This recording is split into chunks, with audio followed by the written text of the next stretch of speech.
In this session, we will be studying about development of irrigation schedule. Irrigation scheduling is the use of water management strategies to prevent over application of water while minimizing yield loss due to water shortage or drought stress. Crops are grown under a wide range of soil conditions and production practices. Therefore, irrigation scheduling is an extremely important management practice for irrigators. Decisions on when and how much to irrigate are critical both to crop health and to water use efficiency. Irrigation scheduling aims at determining the exact amount of water to irrigate and the exact timing for application. Irrigation scheduling offers an opportunity for improving water efficiency at a farm level. Now, what is irrigation scheduling? Let's study the basic concept of irrigation scheduling. Good scheduling will apply water at the right time and in the right quantity in order to optimize production and minimize adverse environmental impacts. Bad scheduling will mean that either not enough water is applied or it is not applied at the right time, resulting in underwatering, or too much is applied or it is applied too soon, resulting in overwatering. Under or overwatering can lead to reduced yields, lower quality, and inefficient use of nutrients. The efficiency of water in agricultural production is generally low.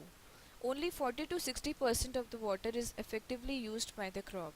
The rest of the water is lost in the system or in the farm either through evaporation, runoff, or by percolation into the groundwater. Irrigation scheduling, if properly managed, can offer a good solution to improve efficiency in the farm.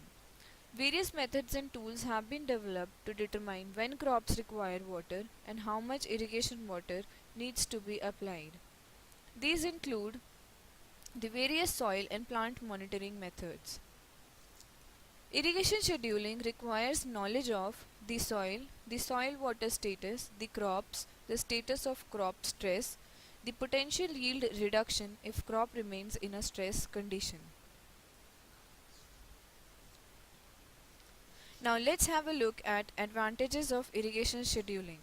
Irrigation scheduling can offer several advantages as it can enable farmers to schedule watering to minimize crop water stress and maximize yields, reduce farmers' cost of water and labor through less irrigation, thereby making maximum use of soil moisture storage, lower fertilizer costs by holding surface runoff and deep percolation to a minimum, increase net returns by increasing crop yields and crop quality, minimize waterlogging problems by reducing the drainage requirements.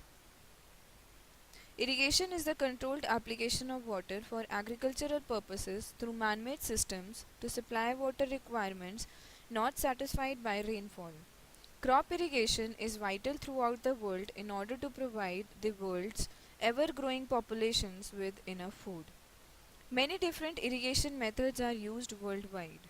Criteria used for implementing irrigation methods are water supply availability, topography of area to be irrigated, climate of the area, soils of the area, crops to be grown, economical status of the state, local traditions and skills. Some of the irrigation methods are surface irrigation, sprinkler irrigation, drip or trickle irrigation, subsurface irrigation. Now let's have a look at each one of them one by one. Surface irrigation simply means just flooding of the water. About 90% of the irrigated areas in the world are covered by this method. Sprinkler irrigation means applying water under pressure. About 5% of the irrigated areas are covered by this method. Drip or trickle irrigation, applying water slowly to the soil, ideally at the same rate with crop consumption. Next is subsurface irrigation, flooding water underground and allowing it to come up by capillarity to crop roots. Now let us study in detail about surface irrigation. Surface irrigation stands for a large group of irrigation methods in which water is distributed by the gravity over the surface of the field. The three most common methods are basin irrigation, border irrigation and furrow irrigation. Water is typically introduced at the highest point or along the edge of a field, which allows covering the field by overall land flow.